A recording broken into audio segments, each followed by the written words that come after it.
Hello guys, welcome back to our channel. I hope you are doing very well. So अगर आप channel पे नए हो तो मेरा नाम नरेश है, इनका नाम मून है।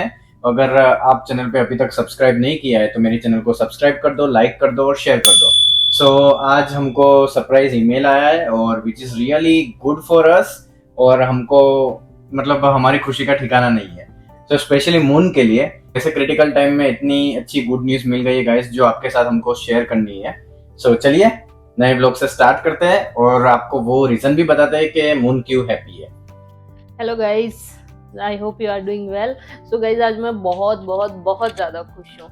और मैं खुश क्यों? क्योंकि मेरे पेरेंट्स का विजिटर वीज़ा लग गया है। और गाइस, जो हमने जो क्रिटिकल टाइम फेस किया है, उस टाइम पे हमको जो पेरेंट्स की नीड थी, पेरेंट्स यहाँ पे नहीं आ सकते विदाउट वीज़ा, राइट। सो मैं बहुत खुश हूँ कि उनका वीज़ा लग गया है और जल्दी मेरे मम्मी पापा यहाँ पे होंगे। और मेरे को उनसे मिले हुए ऑलमोस्ट 1 ईयर होने को आया है, तो मैं 1 ईयर से उनको मिली भी नहीं हूँ। तो 1 ईयर बाद मैं उनको मिलूंगी, तो मैं बहुत खुश हूँ। हम लोगों ने जो 7-8 मंथ हम लोगों ने जो निकाला है, वो बहुत मुश्किल से निकाला है। क्योंकि वो कहते हैं जब एक लड़की माँ बनने वाली होती है तो उसे सबसे ज़्यादा उसके अपनी माँ की ज़रूरत होती है, राइट।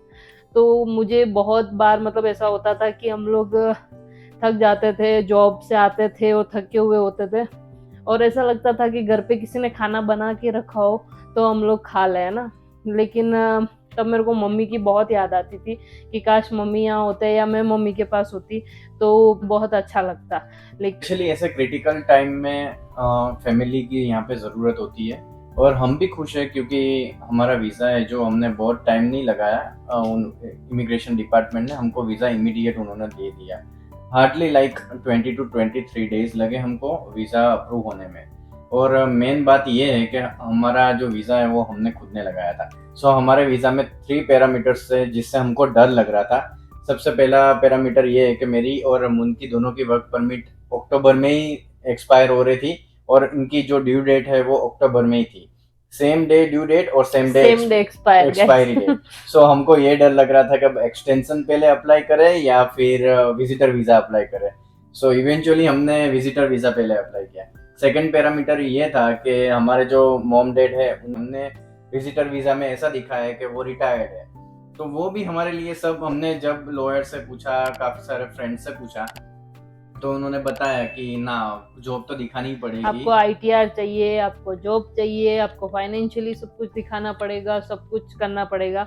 और गाइज, हमारे पास इनमें से कुछ भी नहीं था, कुछ ना भी ना नहीं था गाइस। आईटीआर था, ना कुछ। जस्ट मेरे फादर का जो है बैंक स्टेटमेंट डाला हम लोगों ने। उसमें भी हमने ज़्यादा पैसे दिखाए नहीं, जो उनका रेगुलर ट्रांजैक्शन था या वही दिखाया। हमने ऐसा नहीं किया कि विजिटर वीज़ा लगाने के लिए हमने कुछ एक्स्ट्रा पैसे ट्रांजैक्शन डाल या दिया हो, एक्स्ट्रा या हमने ट्रांजैक्शन दिखाया हो, ऐसा कुछ भी नहीं किया। उनका जो रेगुलर था ट्रांजैक्शन वो ही हमने दिखाया है। तो गाइज, ऐसा नहीं है, फाइनेंशियल भी दिखाना पड़ता है ना। तो हमने क्या क्या फाइनेंशियल दिखाया, ऐसा नहीं कि बिना फाइनेंशियल दिखाए वीजा आ जाता है, राइट। लेकिन हमने उनका फाइनेंशियली, क्योंकि हमने उनको रिटायर्ड दिखाया जॉब से, तो रिटायर्ड दिखाने के बाद तो फिर फाइनेंशियली हमने क्या क्या फाइनेंशियली दिखाया है, तो वो हम लोग अलग से एक वीडियो बनाएंगे, व्यवस्थित एक सिस्टमेटिक वीडियो बनाएंगे, जिसमें हम सारा बताएंगे कि हमने कैसे अप्लाई किया, कैसे क्या किया, और क्या क्या डॉक्यूमेंट्स डाले हमने फाइनेंशियली।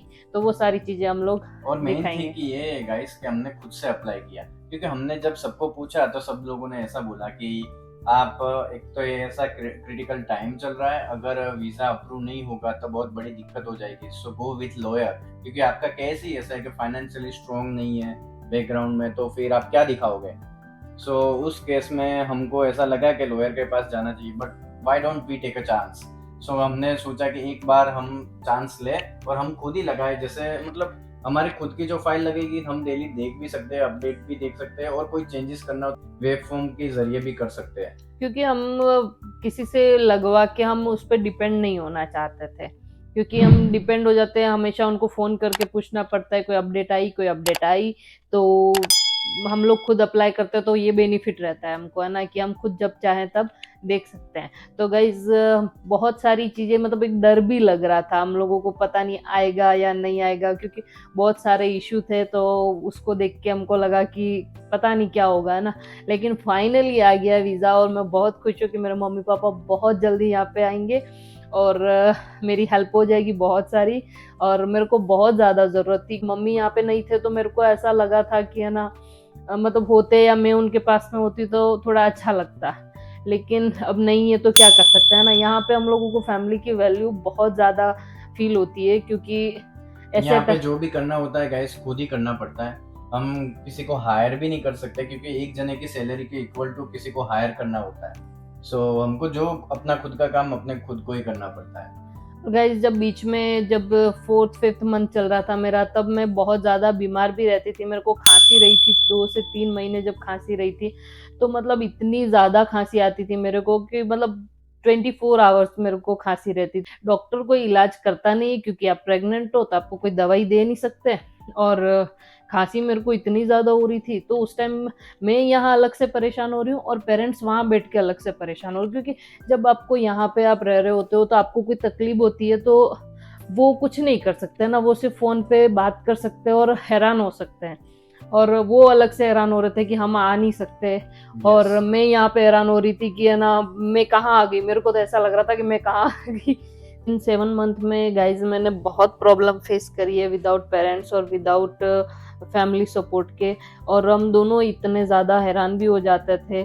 और आप लोगों को लग रहा होगा कि है ना अगर ऐसी सिचुएशन थी तो जॉब करनी ज़रूरी थोड़ी ना होती है, लेकिन यहाँ पे गाइज वो भी ज़रूरी है, क्योंकि अगर आप जॉब नहीं करोगे तो आपको यहाँ पे मैटरनिटी लीव नहीं मिलती है, और वो भी हमारे लिए ज़रूरी है, तो जॉब भी करनी पड़ती थी। और यहाँ पे कोई काम करने वाला भी नहीं मिलता, हमारे वहाँ जैसे मेड मिल जाती काम करने के लिए, तो यहाँ पे वो भी इजीली नहीं मिल पाती है। तो जो भी करना होता है यहाँ पे काम सब खुद से करना पड़ता है। और जब आपकी हेल्थ ठीक नहीं हो तब आपको फैमिली की ज़रूरत फील होती है यहाँ पे, कि काश मम्मी पापा यहाँ होते हैं तो हमको बहुत सारा सपोर्ट मिल जाता।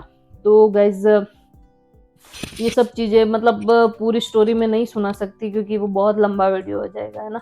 लेकिन टोटली अब अगर अब भी आ जाते हैं हमारे फैमिली तो बहुत खुशी होगी हमको, और बहुत सारा हमको सपोर्ट मिल जाएगा। और सबसे ज़्यादा तो नरसा फ्री हो जाएंगे, तो उनको सबसे ज़्यादा सपोर्ट मिलेगा क्योंकि उन्होंने बहुत हेल्प करी। बाहर रह रहे होते हैं तो क्या है कि मतलब यहाँ पे सब कुछ मैनेज करना, एक साथ मैनेज करना फैमिली के बिना बहुत मुश्किल होता है। और ऐसे टाइम में जब आप होते हो तो है ना आपको फैमिली की ज़रूरत पड़ती है, ऐसा लगता है कि फैमिली सपोर्ट बहुत ज़रूरी है। चाहे आप इंडिया में रहो चाहे आप यहाँ रहो, लेकिन फैमिली सपोर्ट चाहिए ऐसे टाइम पे। तकलीफ हो रही थी, हालांकि मेरे हस्बैंड ने बहुत मदद करी मेरी, लेकिन फिर भी मतलब एक तो वो होता है ना कि एक मम्मी जो केयर करती है वो मिस करते हैं हम लोग, है ना। तो वो थोड़ा सा मैं मिस कर रही थी, तो थोड़ा क्या बहुत ज़्यादा मिस कर रही थी। तो फ्रेंड्स अब मम्मी पापा आ रहे तो मेरे को बहुत हैप्पी हूँ मैं। तो इंडिया से कोई यहाँ आ रहा है तो उसकी जो खुशी होती है ना वो गाइस आप मतलब इमेजिन नहीं कर सकते। जब हम बाहर आ जाते हैं तो हमें उम्मीद भी नहीं होती, जब हम इंडिया में कहीं बाहर रह रहे होते हैं तो हमें एटलीस्ट उम्मीद होती है कि हम 1 महीने बाद 2 महीने बाद हम मिलेंगे पेरेंट्स से, है ना। लेकिन जब आप बाहर रह रहे होते हो तो आपको फील मतलब उम्मीद ही नहीं होती कि आप उनसे नेक्स्ट कब मिलने वाले हो, और फिर वो यहाँ मिलने आ रहे होते हैं तो वो बहुत खुशी होती है। वीजा लगा है तब हमको थोड़ा सा डर भी लग रहा था कि हम रिस्क ले रहे हैं, बट एक बारी हमने ही सोचा कि हम खुद भी लगा के देख सकते हैं कि प्रेजेंट करने होते हैं इमिग्रेशन ऑफिसर के सामने। तो वो भी हमने सीखा, थोड़ा सा लर्निंग प्रोसेस रहा बट हमारे लिए बहुत अच्छा रहा। सो फाइनली अगर ऐसा है किसी की सिचुएशन ऐसी है कि जैसे फाइनेंशियली स्ट्रांग नहीं है बैकग्राउंड, या फिर डॉक्यूमेंट्स पूरे नहीं हो रहे, कोई भी फेक डॉक्यूमेंट बनाने की ट्राई ना करो। जो भी आपके पास डॉक्यूमेंट है ओरिजिनल वही सबमिट करो, और फाइनेंशियली स्ट्रॉन्ग बैकग्राउंड नहीं होगा तो भी आपका विजिटर वीजा लग सकता है। अगर आपको जानना है कि हमने वीजा कैसे लगाया तो मैं बहुत जल्दी एक वीडियो रिलीज करूंगा जिसमें ऐसा होगा कि स्टेप बाय स्टेप प्रोसेस होगी कि how to apply parents visitor visa, right. So उसमें सारा स्टेप, सारे डॉक्यूमेंट्स, अटैचमेंट वगैरह मैं सब कुछ प्रोवाइड करूंगा। आपको कुछ भी डॉक्यूमेंट कहीं से भी लेने की जरूरत नहीं, मैं सारा कुछ दूंगा फॉर्मेट, सो आपके लिए इजी रहेगा। अगर आपने चैनल को अभी तक सब्सक्राइब कर लिया दैट मीन्स कि हम मिल रहे हैं नेक्स्ट व्लॉग में। तब तक के लिए गुड बाय।